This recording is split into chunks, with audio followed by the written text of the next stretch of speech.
विद्यार्थियों, आपकी कक्षा 10 की पाठ्य पुस्तक क्षितिज भाग 2 में कुछ ऐसे पाठ हैं जो आपकी परीक्षा की दृष्टि से उपयोगी नहीं हैं। परीक्षा में उनमें से कोई भी प्रश्न नहीं पूछे जाएंगे,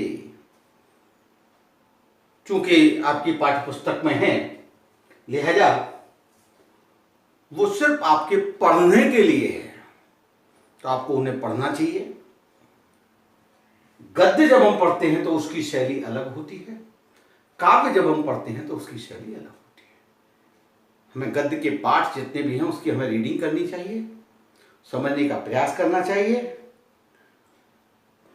इसी प्रकार काव्य के जितने पाठ हैं उन पाठों को समझ करके उनके बारे में जानने का प्रयास करना चाहिए। उनकी लय, ताल आदि का हमें बड़ी बारीकी से अध्ययन करना चाहिए। आपकी पाठ्य पुस्तक में तीसरा पाठ है, पाठ 3, कवित्व और सवैया। देव द्वारा लिखा गया ये पाठ है। सबसे पहले हम थोड़ा देव का परिचय दे दें। देव जो है वो एक रीतिकालीन प्रमुख कवि थे। रीतिकाल के प्रमुख कवियों में देव आते थे।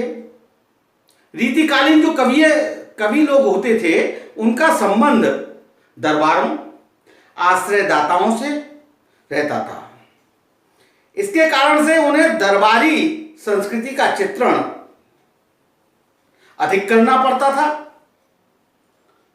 देव भी इस दरबारी प्रथा से अछूते नहीं थे, परंतु जब जब वो उस प्रभाव से मुक्त हुए उन्होंने प्रेम और सौंदर्य के सहज चित्र खींचे।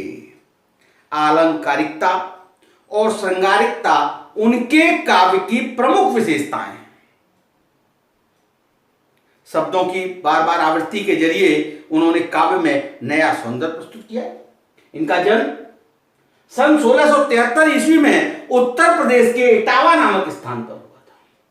पूरा नाम इनका देवदत्त द्विवेदी था। ये अनेक आश्रयदाताओं के संरक्षण में रहे। औरंगजेब के पुत्र आजम शाह के भी ये संरक्षण में ही रहे। सबसे अधिक देव को जो सम्मान और संतोष मिला वो उनकी कविता के गुण को ग्रहण करने वाले गुणग्राही आश्रयदाता भोगीलाल से प्राप्त हुआ। उन्होंने उनकी कविता पर रीझकर लाखों की संपत्ति दान की। देव के काव्य ग्रंथों की संख्या 52 से लेकर 72 तक मानी जाती है। इनमें रसविलास, भावविलास, काव्य रसायन, भवानी विलास आदि प्रमुख हैं। सन 1767 में आपने अपने शरीर का त्याग कर दिया था। आपकी क्षितिज पाठ्य पुस्तक में जो संकलित कवित्व और सवैये हैं वे जहां एक ओर रूप और सौंदर्य का अलंकारिक चित्रण करते हैं तो वहीं दूसरी ओर प्रेम और प्रकृति के प्रति कवि के भावों की अंतरंग अभिव्यक्ति को प्रकट करते हैं। अब ये जो पहला सवैया जो है उसमें भगवान श्री कृष्ण के राजसी रूप सौंदर्य का वर्णन किया है।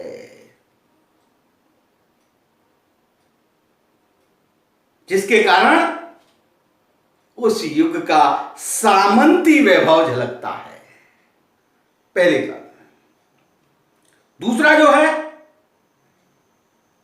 वो बसंत को बालक के रूप में दिखाकर मानवीकरण का बालक को बसंत के रूप में दिखाकर प्रकृति के साथ अपना रागात्मक संबंध स्थापित किया है। तीसरे कवित्व में पूर्णिमा की रात्रि का, पूर्णिमा की रात्रि पर जो आकाश मंडल में चांद और तारे हैं उनकी आभा का वर्णन कवि के द्वारा किया गया है। देखिए पहला, अब हम वो देखते हैं तो पायन नूपुर मंजरी मंजू बजे, पायननु पुर मंजू बजे, कटकिंकिन के धुन की मधुराई, सांवरे अंग लसे पटपीट हिये हुल से वनमाल सुहाई, माथे किरीट बड़े द्रग चंचल, मंद हंसे मुख चंद्र जुनाई, जय जग मंदिर दीपक सुंदर, सी ब्रजदू लहुदेव सहाई, सी ब्रजदू लहुदेव सहाई। कवि देव ने ये जो काव्य पंक्तियां जो प्रस्तुत की है वो मंगलाचरण के रूप में प्रस्तुत, ये उनका मंगलाचरण माना जाता है भगवान श्री कृष्ण के चरणों में। कृष्ण की शोभा का वर्णन करते हुए यहां पर कवि देव अपनी सहायता की प्रार्थना कर रहे हैं, कह रहे हैं कि भगवान श्री कृष्ण मेरी सहायता करे। वो उनके रूप सौंदर्य का वर्णन कर रहे। कैसा है रूप सौंदर्य? पायन नूपुर मंजू बजे, पैरों में, उनके पैरों में मधुर मधुर नुपुर की आवाज आती है। नुपुर यानी पायल जो है वो मधुर ध्वनि उत्पन्न करती है। कटि किंकिन के धुन की मधुराई, कटि माने कमर, कमर में बंधी हुई जो करधनी है उसकी ध्वनि बहुत ही मधुर प्रतीत हो रही है। सांवरी अंग लसे पटपीठ, सांवरी यानी सामवर्ण पर, लसे पटपीठ पीले वस्त्र यानी पीतांबर बहुत ही सुशोभित हो रहा है। बिहारी ने भी एक जगह यहां पर तारतम्य बैठाया है कि सोवत ओढ़ पीठ पट, श्याम शलोने गात, मनो नील मन शैल पर आतप पर्यो प्रभात। ये पीतांबर और सांवले वर्ण का संयोजन बिहारी ने भी अपने दोहे में किया। कि पीले वस्त्र की शोभा भगवान श्याम सुंदर के सांवले शरीर पर ऐसी लग रही है जैसे मानो नीली मणियों के पर्वत पर सुबह की धूप छा गई हो। अलौकिक शोभा वर्णन बिहारी ने, बिहारी भी रीतिकालीन कवि थे, देव भी रीतिकालीन। तो यहां क्या कह रहे? सांवरे अंग लसे पटपीठ, सांवरे अंग, सांवरे रंग के बदन पर, शरीर पर पीतांबर यानी पीला वस्त्र बहुत ही आकर्षक लग रहा है। हिये हुल से वनमाल सुराई, हिये माने हृदय पर जो वन की माला है, जो वन के फूलों की माला है वो सुशोभित हो रही है। माथे किरीट यानी माथे पर, मस्तक पर मुकुट, किरीट माने मुकुट, बड़े दृग चंचल, बड़े बड़े नेत्र, चंचल नेत्र। नेत्र कैसे हैं? चंचल, बड़े बड़े चंचल नेत्र हैं। मंद हसी मुख चंद्र जुनाई, और मंद मंद मुस्कान जो है उनके मुख चंद्र की चांदनी पर सुशोभित हो रहे हैं। मुख चंद्र जुनाई यानी मुख, चंद्रमा रूपी मुख, जो चंद्रमा जैसा उनका मुख है सुंदर, ऐसे मुख पर वो मंद हंसी मुस्कुरा रहे हैं। उनकी मुस्कुराहट चारों ओर बिखर रही है जिससे ऐसा लग रहा है कि मुख रूपी चंद्र अपनी चांदनी को चारों ओर बिखेर रहा हो, यानी उनकी मुस्कुराहट से सारा संसार शीतल में प्रकाशित हो गया है। जय जग मंदिर दीपक सुंदर, ऐसे भगवान श्याम सुंदर जग मंदिर इस संसार रूपी मंदिर में दीपक के समान प्रकाशित हो रहे हैं। ऐसे समय में उस भगवान श्याम सुंदर का जो आकर्षक रूप है, जो सुंदरता है, वो इस संसार रूपी मंदिर में एक दीपक की तरह जगमगा रही है। जिस प्रकार से एक दीपक जगमगाता है उसी प्रकार ऐसे भगवान श्याम से ब्रज दूलहु, यानी ब्रज के दूल्हा, यानी ब्रज के मुखिया, यानी ब्रज के श्रेष्ठ व्यक्ति भगवान श्री कृष्ण है। वो देव यानी कवि देव, देवदत्त द्विवेदी।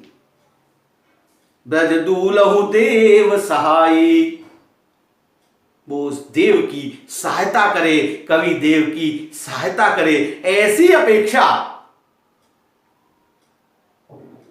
कवि ने इन पंक्तियों के माध्यम से की है।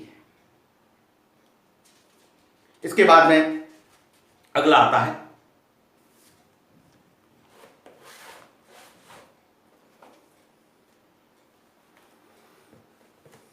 यहां पर कवि ने बसंत को बालक के रूप में देखा है। कवि ने यहां पर बसंत को बालक के रूप में देखा है। दार डुम पलना बिछोना नव पलन के, सुमन झिंगुला सोहे तन छवि भारी है। दार ड्रुम पलना बिछोना नव पलन के, सुमन झिंगुला सोहे तन छवि भारी दे। पवन झुलावे के किकीर बतरावे देव, कोकिल हलावे हुल सावे कर तारी दे। पूरित पराग सो उतारो कर राइनोन, कंजिकली नाई कालतान सिर सारी दे। कंजिकली नाई कालतान सिर तारी दे। धार ढूम पलना बिछोना नव पलन के, सुमन झिंगुला सोहे तन छवि भारी दे। पवन झुलावे के किकीर बतरावे देव, कोकिल हलावे हुलसावे कर तारी दे। पूरित पराग सो उतारो कर नाई राइनोन, कंजिकली नाई कालतान सिर तारी दे। मदन महिप झुको बालक बसंत ताही, मदन महिप झुको बालक बसंत ताही। प्रातः ही जगावत गुलाब चटकारी दे, प्रातः ही जगावत गुलाब चटकारी दे। इस कवित्व में कवि देव ने बसंत ऋतु के राजा कामदेव का शिशु के रूप में वर्णन किया। कामदेव को शिशु के रूप में प्रस्तुत किया है कि कैसा है कवि। कवि कहता है वो शिशु कैसा है। ये बसंत महाराज एक सुंदर शिशु के समान है, जो दार ड्रुम पलना, दार माने डाली, यानी ध्रुम माने वृक्ष की डाली पर पलना लगा। बिछोना नव, और नए नए जो वृक्षों की डाल पर जो नए नए पत्ते आ गए हैं, उन पत्तों का बिछोना बिछा करके विराजमान है।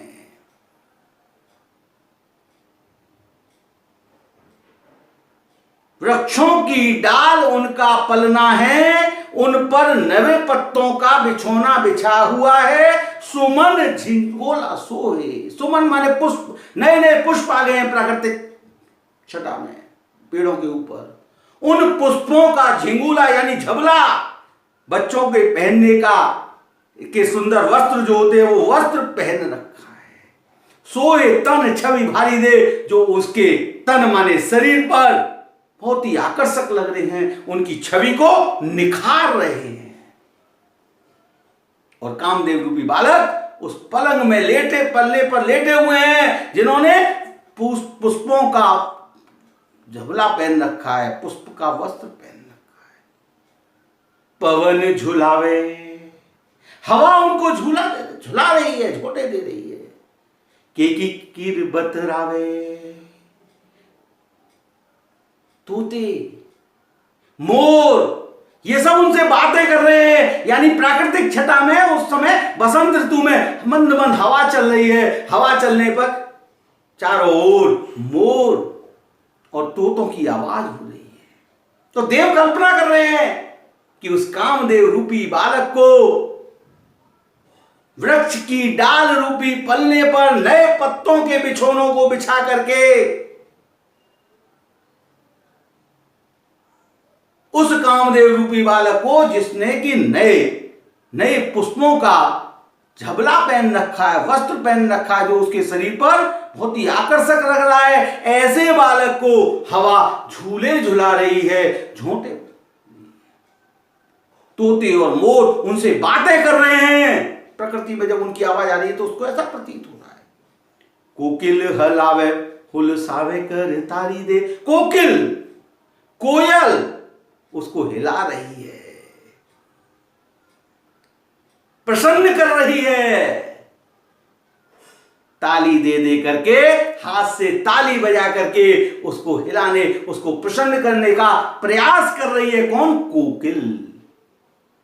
पूरित पराग सो उतारे करे नाई नोन, फूलों के मध्य जो पराग के कण हैं, यानी सुगंधित जो कण हैं, वो महक रहे हैं।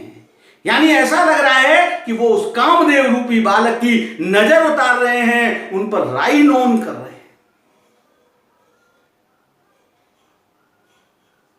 उन पर राई।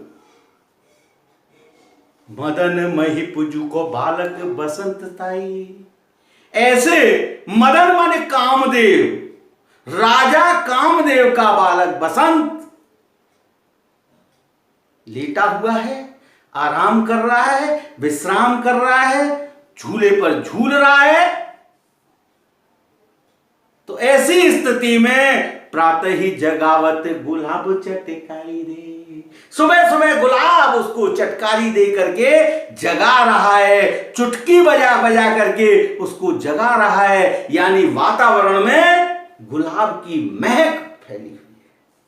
प्रातःकालीन वातावरण में चारों ओर गुलाब की महक फैली हुई है। ऐसा प्रतीत हो रहा है जैसे उस राजा कामदेव के बसंत रूपी बालक को वो गुलाब चुटकी बजा करके उठाने का प्रयास कर रहा है।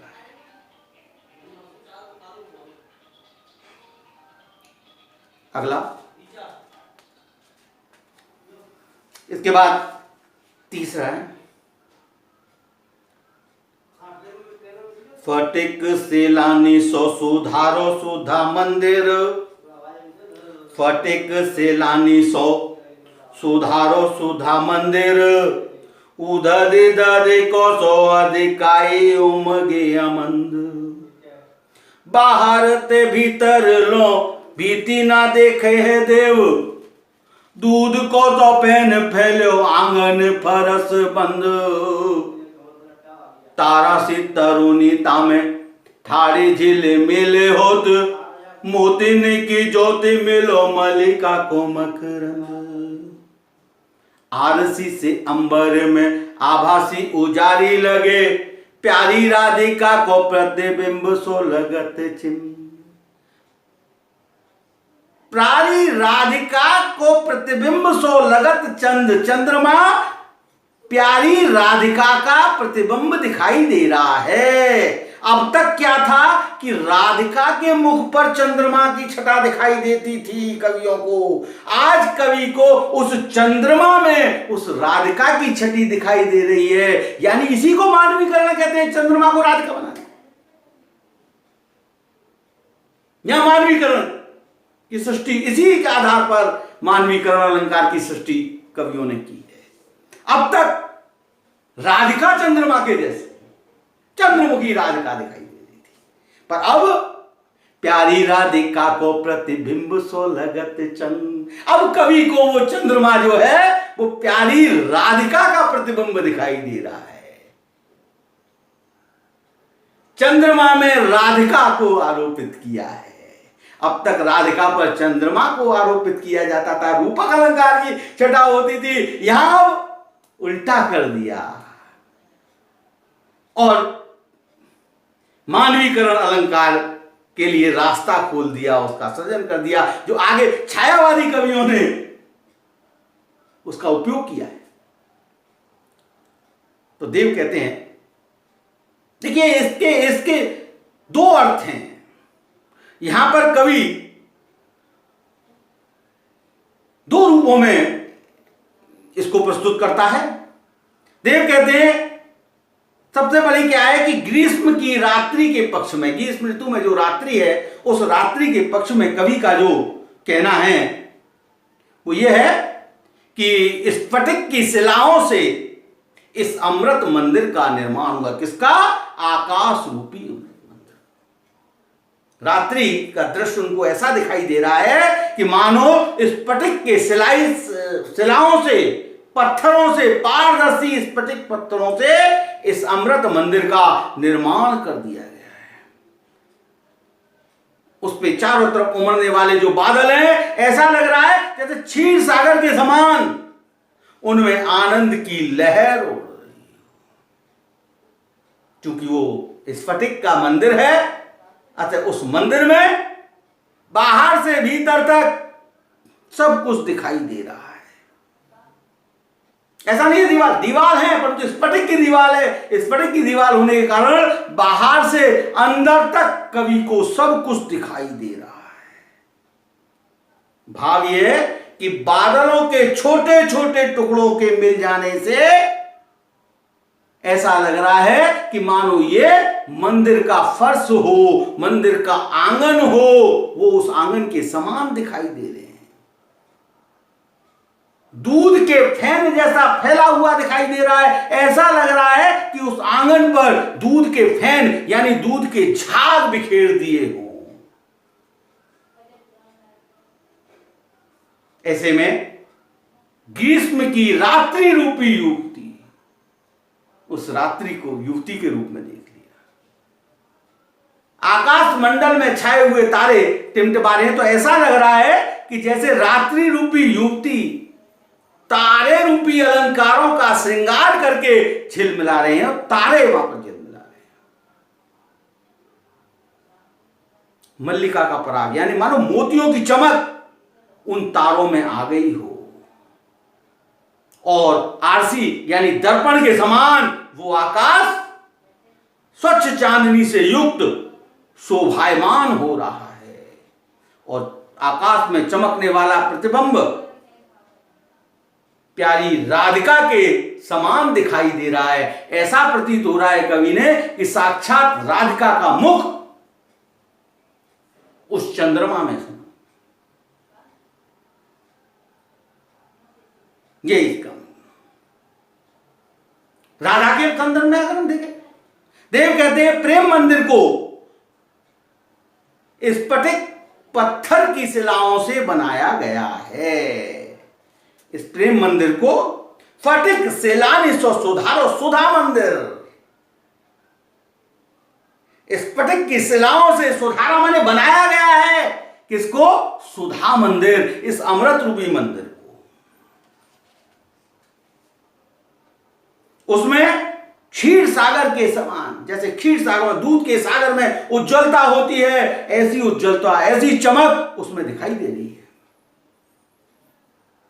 स्फटिक का मंदिर है, स्फटिक पारदर्शी होता है, इसलिए इतने बाहर से भीतर तक सब कुछ दिखाई दे रहा है। चारों ओर उसका प्रकाश फैला हुआ है, हर तरफ उसकी छटा व्याप्त है। आंगन का फर्श ऐसा लग रहा है जैसे किसी ने साक्षात दूध के फैन झाग उसमें बिखेर दिए हों। वो उसकी आंगन की उज्ज्वलता है, उसकी चमक दिखाई दे रही है। इस आंगन में खड़ी हुई राधिका तारा मंडल के समान झिलमिला रही है। जिस प्रकार आकाश में तारे मंडल चमका रहे हैं, उसी प्रकार वो सजी हुई जो राधिका है अपने वस्त्र आभूषणों के कारण उस तारों के समान झिलमिला रही है। और मोतियों की ज्योति मल्लिका के पराग कणों के समान, एक फूल मल्लिका आपको महकने वाला फूल होता है, उस फूल के पराग कणों के समान उन मोतियों की जो चमक है वो चारे वातावरण में महक रही है, फैल रही है। दर्पण के समान स्वच्छ आभूषणों में राधा चंद्रमा के समान सुशोभित हो रही है कि इस रात्रि में उस स्फटिक के मंदिर में विराजमान जो राधा है वो ऐसा प्रतीत हो रही है जैसे आकाश मंडल में चंद्रमा, उसके मुख का प्रतिबिंब चंद्रमा के समान तेज युक्त है, आभा युक्त है। तो कवि ने इस प्रकार से अपना अभिव्यक्ति की दी है। अब इसके अलावा इस पाठ में कुछ और विशेषताएं हैं जो हम आपको क्लियर करेंगे। कुछ भाव शामिल लिए कुछ कविताएं होती हैं जिसकी समानता लिए हुए इस तरह के और कवियों ने भी कविताएं की हैं। देखिए, बिहारी कहते हैं जब भगवान श्री कृष्ण के रूप सौंदर्य का वर्णन आता है, जैसे देव ने कहा ऐसे बिहारी भी कहते हैं, शीस मुकुट कटिकाचनी कर मुरली उर्माल, यो बालक मोमन सदा बसो बिहारी लाल। शीस मुकुट कटिकाचनी, सिर पर मुकुट, कमर में कांचनी, हाथ में मुरली, गले में माला, ऐसा स्वरूप बिहारी लाल अपेक्षा कर रहे हैं कि ऐसा स्वरूप मेरे हृदय में विराजमान हो जाए। यहां देव भी सहायता की बात कर रहे हैं कि ऐसे स्वरूप वाले जो श्याम सुंदर है वो मेरी सहायता करें। यहां पर बिहारी ने भी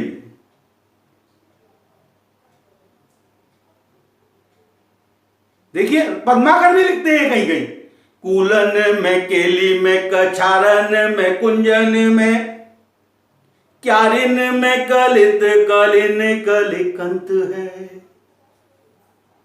कूलन में, केली में, कछारन में, कुंजन में, क्यारिन में कलित कलिन किलिकंत है। कहे पद्माकर परागन में, पौनहु में, पातन में, पिक में, पलासन पंगत है। द्वारे पे दिशान में, दूनी में, देश देशन में, देखो दीप दीपन में, दीपत दिगंत है। बीथिन में, ब्रज में, नबेलिन में, बेलिन में, बनन में, बागन में, बगर बसंत है, बगर बसंत है, बनन में, बागन में, बगर बसंत है। ऐसे भाव पद्माकर भी प्रस्तुत करते हैं। तो इस प्रकार से देखिए, अब ये कवित्व में सभी याद, छंद कवित्व है, पहला कवित्व था, बाकी के दो जो थे वो सवैये थे। कवित्व एक वार्णिक छंद है, इसके प्रत्येक चरण में 31 वर्ण होते हैं, 31 वर्ण प्रत्येक चरण में होते हैं। प्रत्येक चरण के 16वें या 15वें वर्ण पर यति रहती है। सामान्यतः चरण का अंतिम वर्ण गुरु होता है, यानी दीर्घ बड़ा होता है। तो ये आपके नॉलेज के लिए, जानकारी के लिए इस पाठ को था, सिर्फ पढ़ने के लिए ये पाठ आपके लिए है। आपके इसमें से प्रश्न उत्तर आपकी परीक्षा में नहीं पूछे जा सकते हैं। बस आज इतना ही। Thank you very much.